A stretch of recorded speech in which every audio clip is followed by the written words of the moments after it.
நாங்க அடிச்சு கொண்டுட்டோம்னு சொல்றாங்க. சூசைட் அட்டன் பண்ணன்னு சொல்றவங்க எதுக்கு அவங்க இடத்துல தூக்கு மாட்டி விடணும் ரெண்டு பேரும் ஜோடியா? இது நிச்சயம் கொலை. மனசாட்சியே இல்லாம நடந்துக்கிறாங்க சார். வீட்டெல்லாம் அடிச்சு நொறுக்கிட்டாங்க. இப்ப நடந்த இந்த கொலை வழக்கு ஒரு ஜாதி ரீதியா நடந்துட்டு இருக்கு. தமிழக அரசு என்ன செய்ய போகுது? என் பொண்ணுக்கு 16 வயசு தான் சார் ஆகுது. எனக்கு கண்ணு பிரச்சனை, எங்க வீட்டுக்காருக்கு ஹார்ட் பேஷண்ட். இப்போ ஒரு வாரமா சுகர் 430 ஏறிடுச்சு. காலில் வீங்கி சீல் வச்சு நடக்க முடியாம தான் இருக்காரு. இது எங்களுக்கு ஒரு பாப்பா தான் எங்களுக்கு நல்லா படிக்க வைக்கணும்னு நினைச்சோம். இது ஸ்கூல் போற வழியில அவன் 19 வயசு ஆகுது. ஃபாலோ பண்ணிட்டு எப்படி இருக்கனால கொஞ்சம் மனசு மாறிட்டு. இது எங்களுக்கு தெரிஞ்சதுலேருந்து நாங்கள் நீ படிக்கணும் பாப்பா, ஊர் உலகத்துல எவ்வளோ நடக்குது, நீ படிச்சு உன் சொந்த காலில் இருக்கணும் அப்படிதான் நாங்கள் அட்வைஸ் பண்ணிட்டு இருந்தோம். இப்போ 12th போகணும், இப்போ முடிச்சிருக்கு. நாங்கள் காலேஜில் அட்மிஷன்லாம் போட்டுட்டோம். நல்லா படிக்கணுன்றதால நாங்கள் அட்வைஸ் பண்ணோம். நாளைக்கு காலேஜ் ஓப்பன் பண்ணுறாங்க.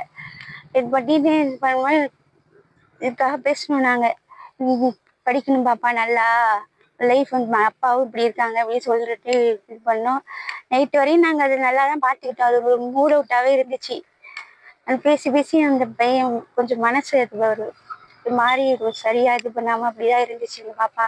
அதான் சொல்லி இப்போ படி பாப்பா, கொஞ்சம் கொஞ்சமாக அது படிக்கிறது இது பண்ணினா கொஞ்சம் கொஞ்சமாக மறந்துடுவேன் அப்படிதான் நாங்கள் சொல்லி இது பண்ணிடுவோம். அது ஒரு கொஞ்சம் மூட விட்டா இருந்தது. எல்லாரும் பார்த்துக்கிட்டேன். நான் மட்டும் இல்லை, எங்கள் மாமனார் மாமியார் குழந்தைனாரு, நாங்கள் 5 பேர் இருக்கோம் வீட்டில். எல்லாருமே நல்லா அதை பார்த்துப்போம். அவங்க கூட தாத்தா பாட்டிக்குள்ள பாசமாக இருக்கும். அது மாதிரி தான் அவங்க நம்பி தான் அவங்க கூட தான் படுத்து இருந்துச்சு. நல்லா 1:30 வரையும் 1:45 வரையும் பார்த்தேன் சார். இருந்தது சார். திடீர்னு ஒரு 10 நிமிஷம் தான் எப்படி போனுச்சுன்னே தெரியல. நாங்கள் காணும்னு தேடிக்கிட்டு தான் இருந்தோம். என்னோட குழந்தைனாரு 2 ஃப்ரெண்டு 3 பேர் தான் போய் தேட போனாங்க. தேட போகும்போதே இதுமாரி போலீஸ்ல அரெஸ்ட் பண்ணி பிடிச்சிட்டு போயிட்டாங்க. 2:30 மணி தான் இருக்கும். இவங்க அப்பா ரொம்ப கால் முடியாதால ரொம்பலாம் போல எங்கேயோ. இப்போ அவங்க நாங்க அடிச்சு கொண்டுட்டோம்னு சொல்றாங்க. எப்படி சார் எங்களால இதெல்லாம் பண்ண முடியும்? நாங்களே பொண்ணை பறி கொடுத்துட்டு தேடிட்டு இருக்கோம். நாங்க எப்படி சார் பண்ணுவோம் இப்படிலாம்?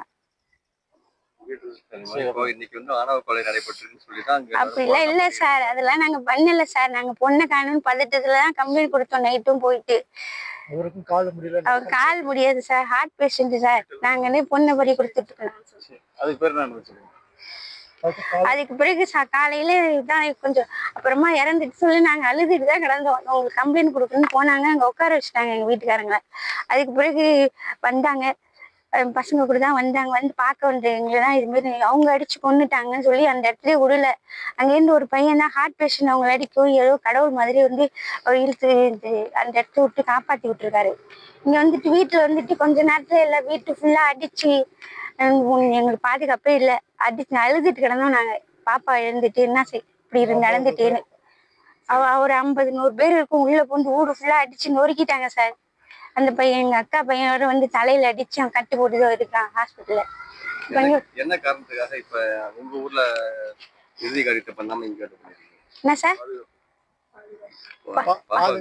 இறுதி காரியத்தை உங்க ஊர்ல பண்ணாம இங்க பண்ணிருக்கீங்க? என்ன காரணம் சார்? அங்க பாதுகாப்பு இல்ல சார். அங்க வீடெல்லாம் உடைச்சிட்டாங்க. நாங்க எப்படி சார் அங்க போய் செய்ய முடியும்? அதனாலதான் நாங்க இங்க செஞ்சோம் சார். வேற ஒண்ணும் இல்ல சார். அதுதான் பண்ணோம் சார், வேற ஒண்ணும் இல்ல சார். அங்க வீடு வச்சுட்டு பண்ண முடியாது சார். வீடே நாங்களே கஷ்டப்படுற குடும்பம் தான். இப்ப பாத்தீங்கன்னா வீடு ஃபுல்லா உடைச்சு இப்படி பண்ணிருக்காங்க சார். நாங்க பொண்ணே இருந்துட்டு நிக்கிறோம். நாங்க பண்ணிட்டோங்கிறாங்க சார். நாங்க முடியாது. நாங்க எப்படி சார் பண்ணுவோம்? என் குழந்தை நைட்டே புடிச்சிட்டு போயிட்டாங்க. அவங்க 2 ஃப்ரெண்டு ஜெயில வச்சிருக்காங்க. அவங்களே விட மாட்டாங்க. நாங்களே இப்படி இருக்கோம், எப்படி சார் பண்ணுவோம்? மனசாட்சியே இல்லாம நடந்துக்கிறாங்க சார். வீட்டெல்லாம் அடிச்சு நொறுக்கிட்டாங்க. ஒரே ஒரு பாப்பா தான் சார் எங்களுக்கு. வணக்கம், நாங்க தரங்கம்பாடி தாலுக்காவில மயிலாடுதுறை மாவட்டத்துல இருந்து நாங்க பேசுறோம். கேசவன் பாளையம் சாத்தங்குடிங்கிறத சைட்ல ஒரு பையன் நைட்டு தூக்கு மாட்டி விட்டுட்டாங்க ஜோடியா சேர்ந்து. இப்ப என்னன்னா அவங்க அந்த பொண்ணுக்கு அப்ப வந்து அடிக்கிறப்ப சம்மந்தமே இல்லாத மாதிரி இருந்துட்டாங்க. இப்போ வந்து அந்த பொண்ணை வந்து சூசைட் அட்டன் பண்ணிட்டாங்க. என் பொண்ணு சூசைட் அட்டன் பண்ணிட்டேன், அதனால பிரேதத்தை கொடுங்கன்னு ஆச்சிட்டு வராங்க. அப்ப சூசைட் அட்டன் பண்ணன்னு சொல்றவங்க எதுக்கு அவங்க இடத்துல தூக்கு மாட்டி விடணும் 2 பேரும் ஜோடியா? அப்ப இது வந்து ஜாதி தானே, ஜாதி வெறியில ஏன் தூக்கு மாட்டி விடணும்? இது வந்து கொலை தானே, அடிச்சு போட்டிருக்காங்க, தூக்கு மாட்டி விட்டுருக்காங்க. அந்த பையன் நின்னா மாதிரி நிக்கிறான். அப்படி சூசைட் அட்டன் பண்ணா 2 பேரும் கை கோத்து இருக்கணும் இல்லையா? அவங்க காலு சீச்சு இருக்கணும். அதுவும் கிடையாது. கயிறு வந்து ஆப்போசிட் தானே, கயிறு இங்க இருக்கு, கயிறு தொண்டையும் இருவல. அப்ப இது வந்து தூக்கு மாட்டுறதா இல்ல அட்டன் மாடா? இது கொலை தானே, இது நிச்சயம் கொலை தான். இதுக்கப்புறமும் நாங்க இருக்க மாட்டோம். எங்களுக்கு வந்து மீண்டும் மீண்டும் மீண்டும் மீண்டும் அவங்களுக்கு பிரச்சனை தான் கொடுத்துட்டு இருக்காங்க. எங்க தெருவில் கேசமலைங்கிறது, மயிலாடுதுறை மாவட்டத்தில் கேசமலைங்கிறது கவியரசுன்னு ஒரு பொண்ணு வந்து கார்ல வந்து இங்க கொலை போட்டுட்டு போயிட்டாங்க, அடிச்சு அது பண்ணி போட்டுட்டு போயிட்டாங்க. அதே மாதிரி நாங்களும் போராட்டம் பண்ணோம், அதை அப்படியே மூடி மறைச்சிட்டாங்க. அதே கேஸ்ட் பிரச்சனை தான், கேஸ்ட்ல உள்ளவங்க தான் திரும்பியும் இடத்துக்காக நாங்க போராடணும். அதுவும் கேஸ்ட் பிரச்சனை எங்களை அடிக்க வந்தாங்க, அது எல்லாருக்குமே தெரியும். அதே மாதிரி இப்போ வந்து ஜோடின்னு ஒரு காதல் ஜோடியை வந்து தூக்கு மாட்டி விட்டுருக்காங்களே, எங்களுக்கு நீதி கிடைக்கணும். அப்ப நாங்க ஜாதினா எங்களுக்கு என்ன கேவலமா இருக்கா? ஏன் அவங்க ஜாதியில யாரும் லவ் பண்ண மாட்டாங்களா? லவ் பண்ணது ஒரு தப்பா? அந்த பையன் ஏதாச்சும் தப்பு செஞ்சிருந்தா ஏதோ ஒண்ணு செஞ்சிருக்கலாம். எதுவுமே செய்யாத ஒரு அப்பாவி பிள்ளைய வந்து தூக்கு மாட்டி விட்டுருக்காங்களே, எங்களுக்கு சத்தியமா சொல்றேன், எங்க ஜாதிக்குன்னு இதோட இந்த ஜாதின்னு ஒரு பொறுத்து காதல் ஜோடி சாவே கூடாது. எங்களுக்கு நீதி வேணும். இந்த பையன் மாரி இன்னும் எந்த பையனும் எந்த பொண்ணும் எங்க ஜாதியில இருந்து யாரும் சாக கூடாது. நீதி கிடைக்கலன்னு நாங்க வேற மாதிரி நடவடிக்கை எடுப்போம். சார், இப்ப நடந்த இந்த கொலை வழக்கு வந்து ஒரு ஜாதி ரீதியா நடந்துட்டு இருக்கு. இந்த கொலை வழக்கு வந்து எங்களுடைய, அதாவது இந்த ஒன்றியத்தில் உள்ள புறையர் காவல் நிலையத்தில் உள்ள அதிகாரிகள் வந்து மாற்றுறாங்க. இப்ப இங்க ஆர்ப்பாட்டம் பண்ண ஆட்கள் யாருமே இங்க இல்ல. எதுக்கு 6 மணிக்கு மேல இங்க அரெஸ்ட் பண்ண கூடாதுன்ட்டு உங்களுக்கே ரூல்ஸ் இருக்கு. இப்ப அரெஸ்ட் பண்ணி அவங்கள ஆச்சரிய போயிட்டு என்ன பண்றாங்கன்னு அதுவும் தெரியல. இப்ப இந்த பாதிக்கப்பட்ட பார்த்திபனுக்கு நீங்க என்ன செய்ய போறீங்க? தமிழக அரசு என்ன செய்ய போகுது? தமிழக அரசு என்ன செய்ய போகுது? அதை மட்டும் தெளிவா இந்த தாவாக்க அரசு, அதாவது விஜய் அரசு இது தெளிவான முடிவு எடுக்கணும். ஏன்னா எங்களுக்கு சப்போர்ட்டுக்கு ஆள் இல்ல. இந்த தலித்து சமூகத்தை சேர்ந்தனால எங்களை எல்லாம் வன்கொடுமை பண்றீங்களா? இந்த ரூட்ல தான் அந்த பொண்ணுடைய பாப்பாவோட போயாவிடும். ஆனா அங்க போகும்போது இந்த இடத்துல வந்து ஆர்ப்பாட்டம் பண்ணிட்டு இருக்காங்க. இதுக்கு புறையாறு காவல்துறை வந்து எந்த நடவடிக்கையும் எடுக்கல.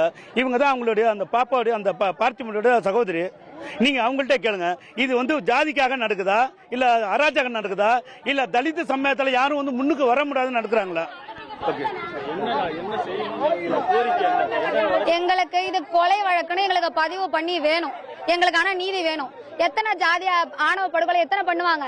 ஒரு கொலைக்குமே இவங்க கரெக்டான நீதி கொடுக்கவே இல்லை. எங்களுக்கு அதுக்குன்னு தனியா சட்டம் போடணும். எங்களுக்கு நீதி வேணும். என் தம்பிக்கு கொலை வழக்குன்னு எனக்கு பதிவு பண்ணி வேணும். இந்த போலீஸ் அவங்கள்ட்ட காசு வாங்கிட்டு அந்த பக்கம் பேசுது. கொலை பண்ண உனக்கு பாதுகாப்பு கொடுத்து கூட்டிட்டு போகுது ஜீப்ல. கொலை பண்ண என் தம்பியை விட்டுட்டு நாங்க நடுரோட்ல நின்று போராட்டம் பண்ணிட்டு இருக்கோம். இப்ப தலித் மக்கள் எல்லாம் எப்பவுமே போராட்டம் பண்ணிட்டு தான் எங்களுக்கான இதை நாங்க போராட்டம் பண்ணி தான் வாங்கணுமா?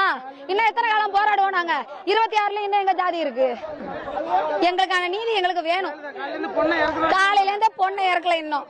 இப்ப அந்த பொண்ணை பையனை ஒன்னாதான் சேர்த்து ஏத்துனாங்க. இப்ப பொண்ணை மட்டும் காலையில கொன்னப்ப பொண்ணோட அப்பா அம்மா யாருமே வரல.